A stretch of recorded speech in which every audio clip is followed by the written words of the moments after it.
Coming on the air with breaking news and what appears to be a major escalation in the Middle East tonight. Iranian state TV is reporting there have been explosions on targets in Tehran. It comes just weeks after Iran launched a direct missile attack on Israel. This escalation comes amid growing concerns about a wider all-out war breaking in the region. I want to bring in our Pentagon correspondent, Courtney Kube. Courtney, what are you hearing from there?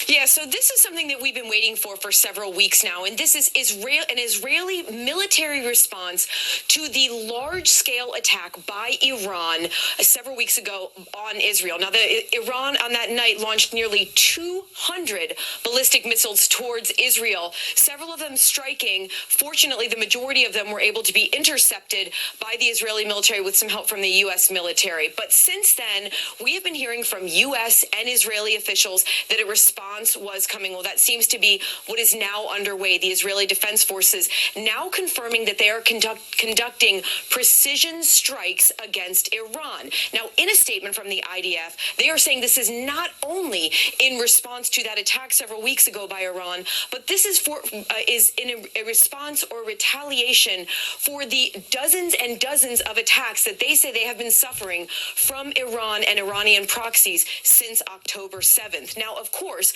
we have now seen several cases where Israel and Iran have launched projectiles, missiles, drones, and other projectiles and weapons back and forth between one another. Back in April, we saw hundreds of projectiles fly from Iran towards Israel. Again, in that case, the vast majority were knocked down.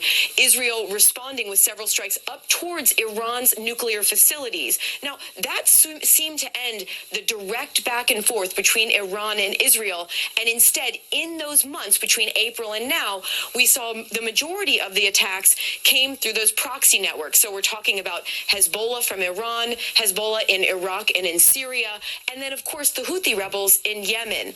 But then in July, after a series of Israeli assassinations, the back and forth started again. And then, of course, when Israel assassinated Hassan Nasrallah, it all ticked up again. So the big question here is, Lester, what is Israel targeting tonight? Now, U.S. officials have told us that they expect the majority of the targeting to be against Iranian military sites. But of course, there is always the possibility that Israel could also go after some of Iran's energy facilities. So things like their oil and gas fields, the sorts of targets that would not necessarily be military related, but could have a direct impact on Iran's economy. It still stands to reason we have to see exactly what they're targeting tonight.